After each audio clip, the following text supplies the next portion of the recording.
there's a big game this weekend. The biggest. The biggest. At Go Media Stadium at Mount Smart, our very own One New Zealand Warriors taking on the Nars, as we're calling them. The Wars versus the Nars, Newcastle Knights. Coach of the Warriors, Andrew Webster, joins us. Good morning, mate. How are you? Good, thanks, boys. How are you? Yeah, good, thanks, mate. Good. How was that private jet coming there and back, mate? How was that? I think everyone thinks it's something out of a movie where we have these big recliners and we'll get served champagne and caviar. It was all basically was, mate, was a normal plane.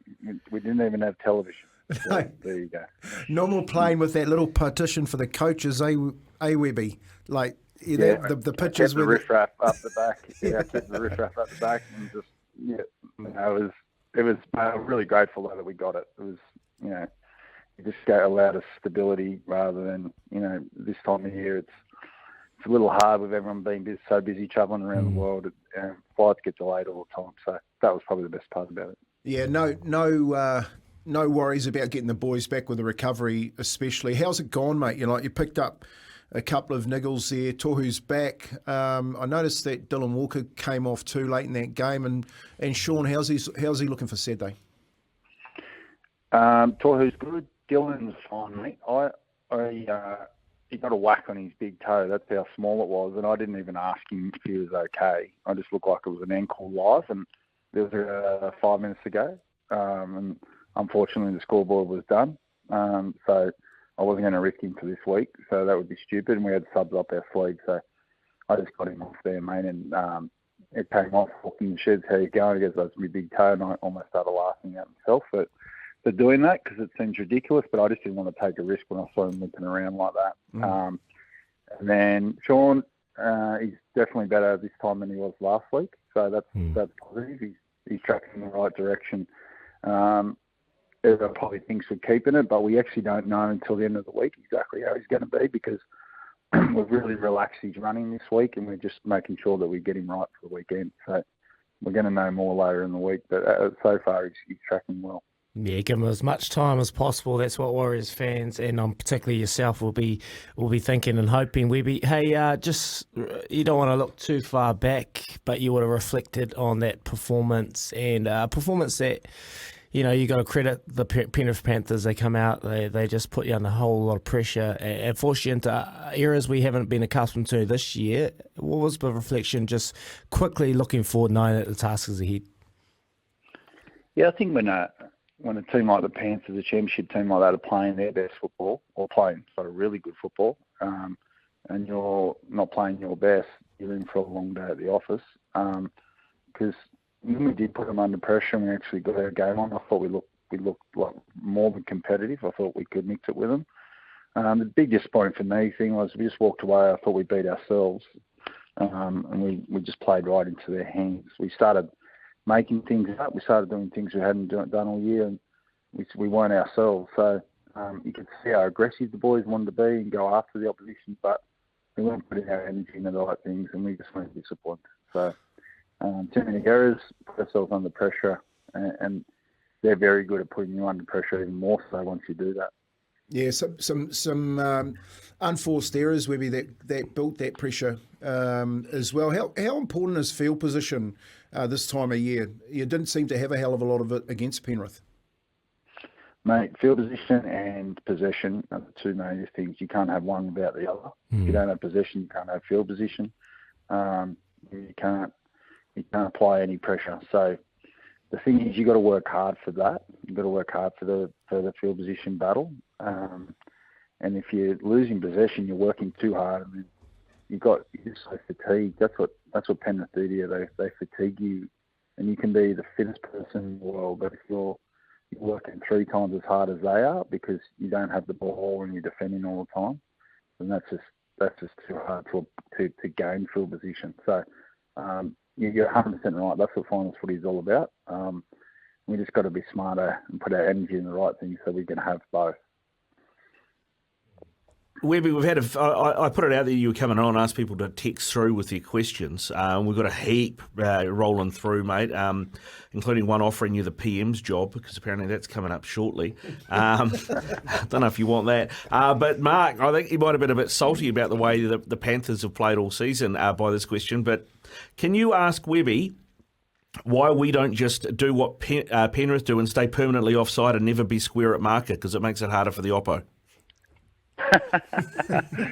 He's trying to get me in trouble with the referees. The best thing I'll say is the really good teams bend the rules and probably played to them. What they say, Richard McCaw used to be the best at it. They said he knew the rules, he knew how to bend them, and knew what he had to do. They're very good at it. But that, I think you guys know it, and everyone knows it. That wasn't the reason why we got beaten on the weekend. There's so many other different areas we've got to get right to fix that. This weekend, mate, up against Newcastle, they're on a bit of a roll at the moment, and KP seems that shoulder's okay. What's impressed you about them, mate, for a side that one Willie Mason said has got the worst spine in the competition? If that's the case, well, geez, I'd hate to see what they're like if they do get that right. Oh, mate, I think the biggest thing that's impressed me is just obviously how well they've hung on to momentum, how confident they are in their game. They know what it looks like at the moment, and they don't go away from it. They didn't try and make, like in the first half, you saw Canberra put them under a lot of pressure because they probably went away from what was working for them, similar to what we did last week. And then you have a look at the second half, they got their game on, and you just saw how confident they were in it. And they knew exactly what they were doing. I think they've got a really good forward pack. I think the Saifidi boys lead the way. And I think if you create enough space and enough room for Ponga, he's going to hurt you. I think he's probably in career best form at the moment, along with guys like Bradman Best. I mean, if you look at their outside backs, they're just so fast. You've got Dane Gogai, who's played for Australia and Queensland.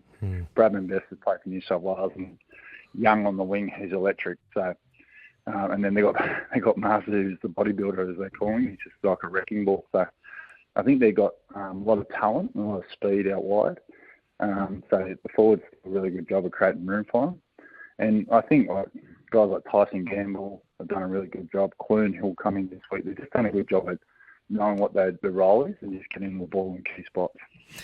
Defensively, Webby, obviously you leaked a couple late in that game against Penrith, but when you haven't got the ball and you're giving the ball back to Penrith and you allow them to get reset sets, it's hard work.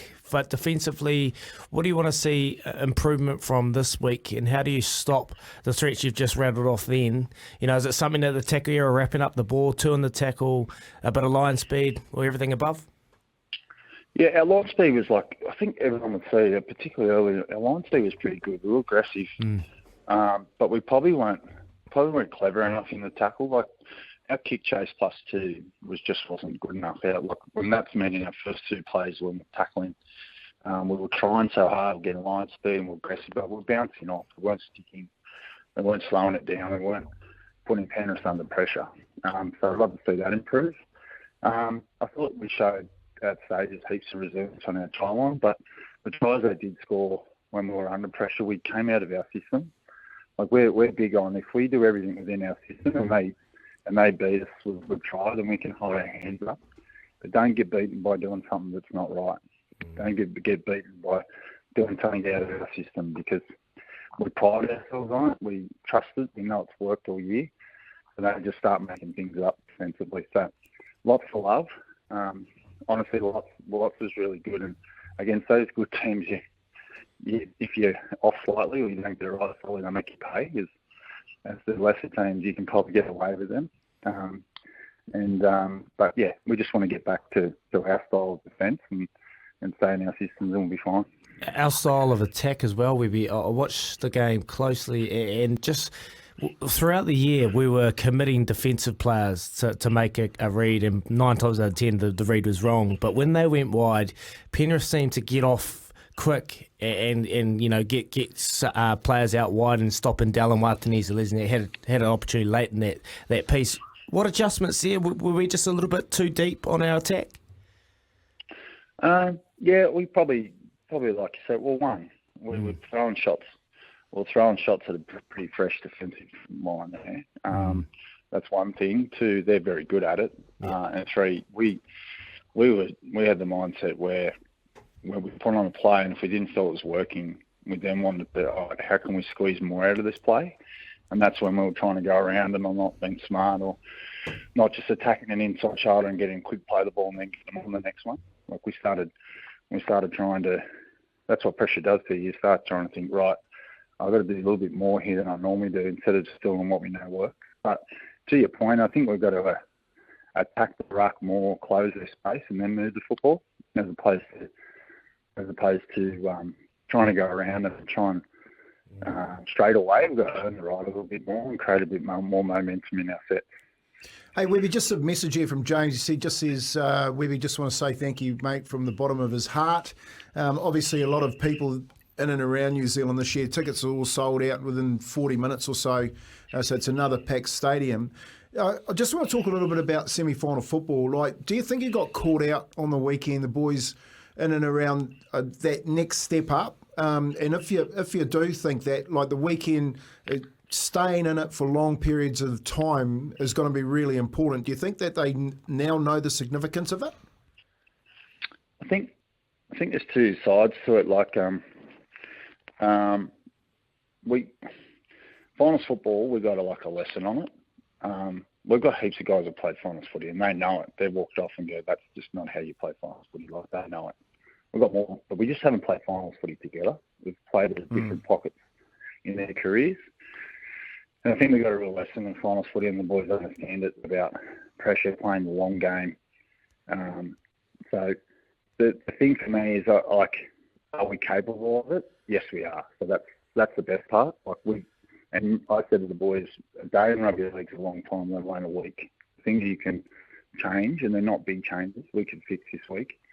And we put the opposition under pressure and play that long game and play that final footy. So I feel like there's so many lessons to be learned. You don't want to learn lessons in finals, but at least we learn it in week one and not week two, when it could be all over. So, and the proof's got to be in the pudding now. We've got to execute it and go after the plan and just go back to what we're doing. Webby, given that you've had an extra day's rest from the Knights, and you didn't have to play a sort of golden point like they did, do you think that they might be slightly leggier? Is that something you think you can take advantage of? You look to go wider earlier? No, definitely not. I think the emotions of playoffs. If it was a close game, I could understand this, but who's not going to be up for a playoff game? 6-day turnarounds. When you got momentum, 6-day turnarounds, less time to think about things. So you're on a high. You just ride the wave. You go with what you've been doing. You don't practice as much, but there's less to practice because you're so happy with what you've been doing. So I don't think the 6-day turnaround's going to hurt them. I wasn't disappointed that there was some cramp and there was a bit of extra time there for them the other day, and they got to keep hitting each other. But I think they're going to be up for it. And if we play the long game with them under pressure, maybe it might hurt them at the back end, but I don't think it will. With playoffs being such a big deal for everyone. We spoke at the start of the year, and I touched on the fan affair that is going on here in New Zealand. Have you noticed the shift, mate? Have you noticed more people jumping on the train?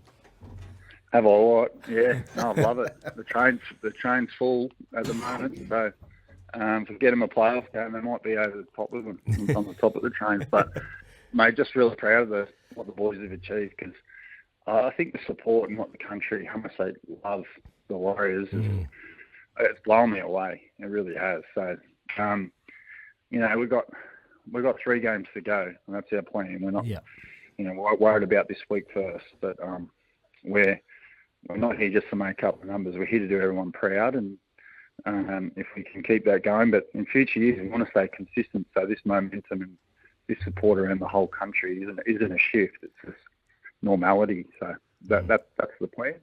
not easy to execute, but that's what we're going after. Beautiful. Yeah, all the best, Webby. It's not just New Zealand, mate. It's Australasia and global too. We've got people all over the world wishing you guys the best this weekend. Full house. How good SENZ will be there to call it too on Saturday night. Go well, mate. Hopefully everything pans out all good for you this week, and we'll be there cheering you on. Thanks, guys, for your support. Catches. SENZ. It's Kiwi for Sport.